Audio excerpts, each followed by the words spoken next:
듣고 있는가 분노한 민중의 노래. 지금부터 2024 헌납 8 대통령 윤석열 탄핵 사건에 대한 선고를 시작하겠습니다. 먼저 적법 요건에 관하여 살펴보겠습니다. 이 사건 계엄 선포가 사법심사의 대상이 되는지에 관하여 보겠습니다. 고위공직자의 헌법 및 법률 위반으로부터 헌법 질서를 수호하고자 하는 탄핵 심판의 취지를 고려하면 이 사건 계엄 선포가 고도의 정치적 결단을 요하는 행위라 하더라도 그 헌법 및 법률 위반 여부를 심사할 수 있습니다.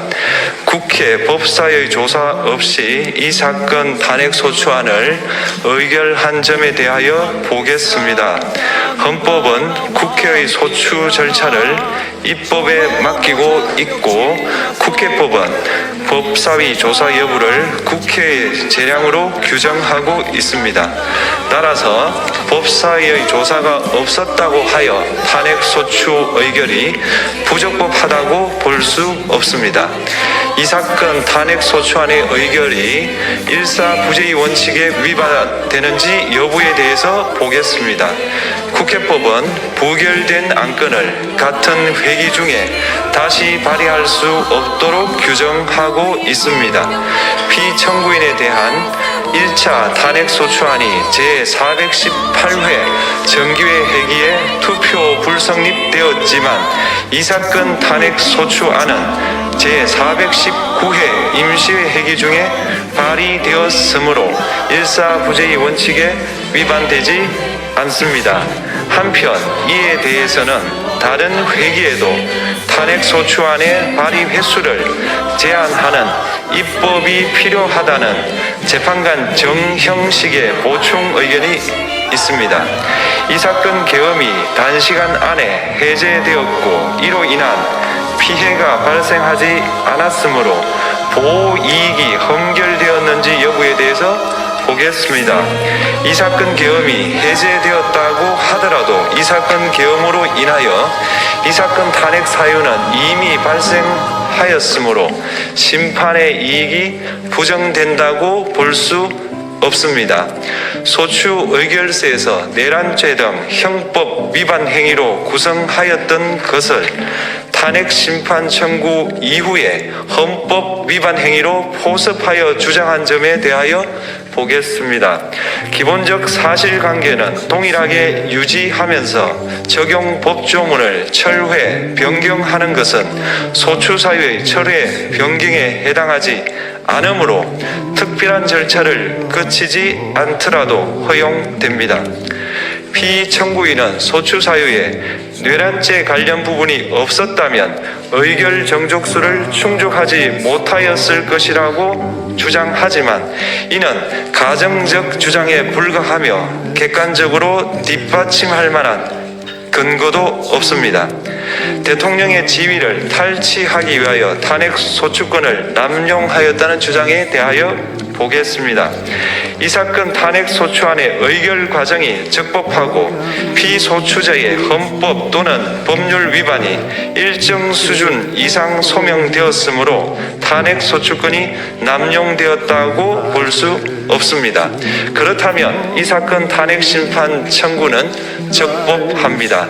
한편 증거법칙과 관련하여 탄핵 심판 절차에서 형사소송법상 전문 법칙을 완화하여 적용할 수 있다는 재판관 이미선, 김형두의 보충 의견과 탄핵 심판 절차에서 앞으로는 전문 법칙을 보다 엄격하게 적용할 필요가 있다는 재판관 김복형, 조한창의 보충 의견이 있습니다.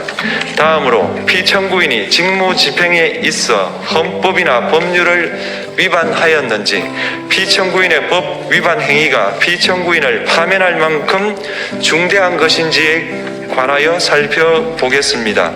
우선 소추 사유별로 살펴보겠습니다. 1. 이 사건 계엄 선포에 관하여 보겠습니다.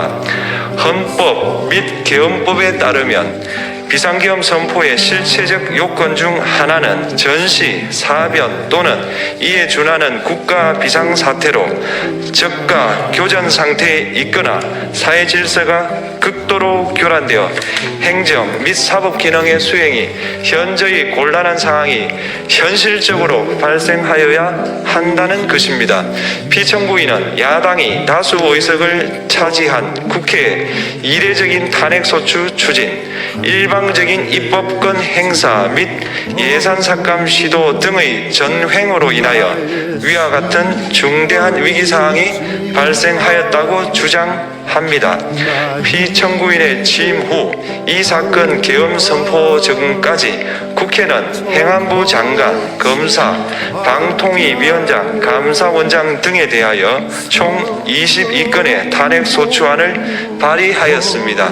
이는 국회가 탄핵소추 사유의 위헌, 위법성에 대해 숙고하지 않은 채 법 위반의 의혹에만 근거하여 탄핵심판 제도를 정부에 대한 정치적 압박 수단으로 이용하였다는 우려를 낳았습니다. 그러나 이 사건 계엄 선포 당시에는 검사 1인 및 방통위 위원장에 대한 탄핵심판 절차만이 진행 중이었습니다.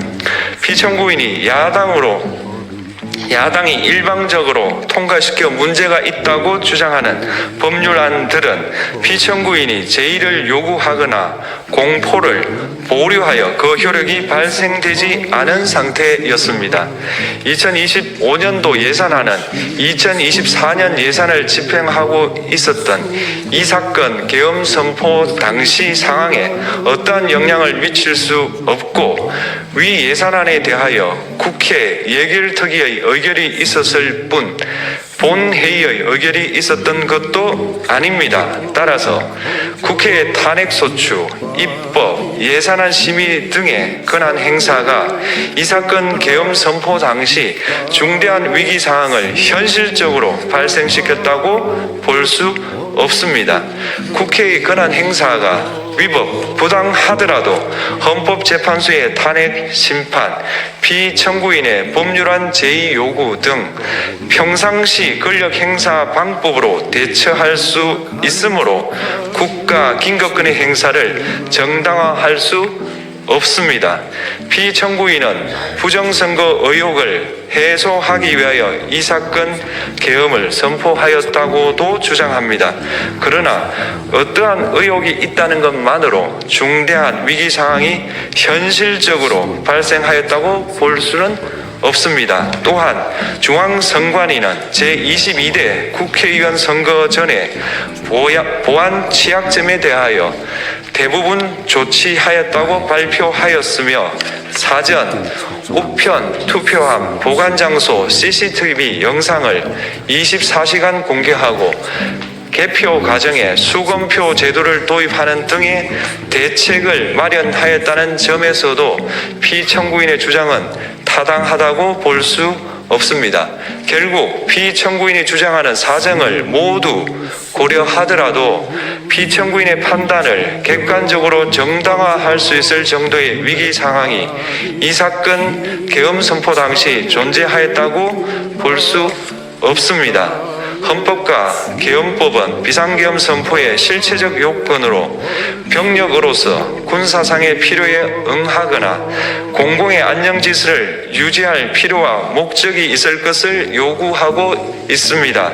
그런데 피청구인이 주장하는 국회의 권한 행사로 인한 국정마비 상태나 부정선거 의혹은 정치적, 제도적, 사법적 수단을 통하여 해결하여야 할 문제이지 병력을 동원하여 해결할 수 있는 것이 아닙니다.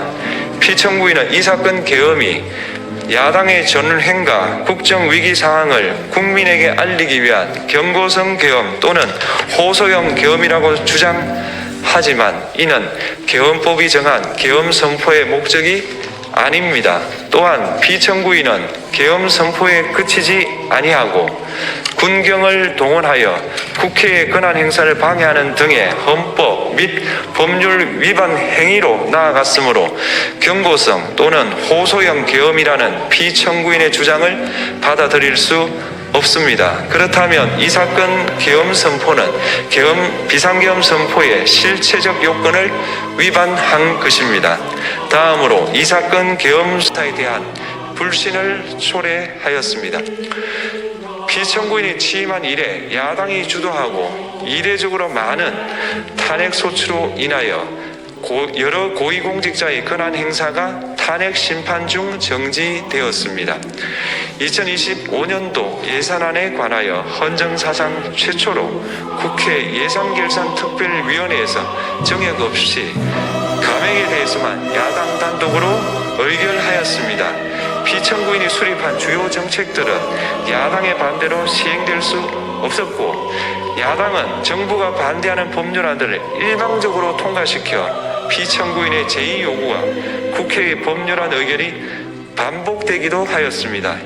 그 과정에서 피청구인은 야당의 전횡으로 국정이 마비되고 국익이 현저히 저해되어 가고 있다고 인식하여 이를 어떻게든 타개하여야만 한다는 막중한 책임감을 느끼게 되었을 것으로 보입니다. 피청구인이 국회의 권한 행사가 권력 남용이라거나 국정 마비를 초래하는 행위라고 판단한 것은 정치적으로 존중되어야 합니다. 그러나 피청구인과 국회 사이에 발생한 대립은 일방의 책임에 속한다고 보기 어렵고 이는 민주주의 원리에 따라 해소되어야 할 정치의 문제입니다. 이에 관한 정치적 견해의 표명이나 공적 의사결정은 헌법상 보장되는 민주주의와 조화될 수 있는 범위에서 이루어져야 합니다. 국회는 소수 의견을 존중하고 정부와의 관계에서 관용 그리고 자제를 전제로 대화와 타협을 통하여 결론을 도출하도록 노력하였어야 합니다. 피청구인 역시 국회의 대표인 국회를 협치의 대상으로 존중하였어야 합니다. 그럼에도 불구하고 피청구인은 국회를 배제의 대상으로 삼았는데 이는 민주정치의 전제를 허무는 것으로 민주주의와 조화된다고 보기 어렵습니다. 피청구인은 국회의 권한 행사가 다수의 횡포라고 판단했다 하더라도 헌법이 예정한 자구책을 통해 견제와 균형이 실현될 수 있도록 하였어야 합니다. 피청구인은 취임한 때로부터 약 2년 후에 치러진 국회의원 선거에서 피청구인이 국정을 주도하도록 국민을 설득할 기회가 있었습니다. 그 결과가 피청구인의 의도에 부합하지 않더라도 야당을 지지한 국민의 의사를 배제하려는 시도를 하여서는 안 되었습니다. 그럼에도 불구하고 피청구인은 헌법과 법률을 위반하여 이 사건 계엄을 선포함으로써 국가 긴급권 남용의 역사를 재현하여 국민을 충격에 빠뜨리고 사회, 경제, 정치, 외교 전 분야의 혼란을 야기하였습니다. 국민 모두의 대통령으로서 자신을 지지하는 국민을 초월하여 사회 공동체를 통합시켜야 할 책무를 위반하였습니다. 군경을 동원하여 국회 등 헌법기관의 권한을 훼손하고 국민의 기본적 인권을 침해함으로써 헌법소의 책무를 저버리고 민주공화국의 주권자인 대한국민의 신임을 중대하게 배반하였습니다. 결국 피청구인의 위법 행위는 국민의 신임을 배반한 것으로 헌법소의 관점에서 용납될 수 없는 중대한 법 위반 행위에 해당합니다. 피청구인의 법 위반 행위가 헌법 질서에 미친 부정적 영향과 파급 효과가 중대하므로 피청구인을 파면함으로써 얻는 헌법소의 이익이 대통령 파면에 따르는 국가적 손실을 압도할 정도로 크다고 인정됩니다. 이에 재판관 전원의 일치된 의견으로 주문을 선고합니다. 탄핵 사건이므로 선고 시각을 확인하겠습니다. 지금 시각은 오전 11시 22분입니다. 주문: 피청구인 대통령 윤석열을 파면한다. 마치겠습니다. 헌법재판소가 네, 헌법재판소가 2025년 4월 4일 오전 11시 22분 윤석열 대통령을 파면했습니다.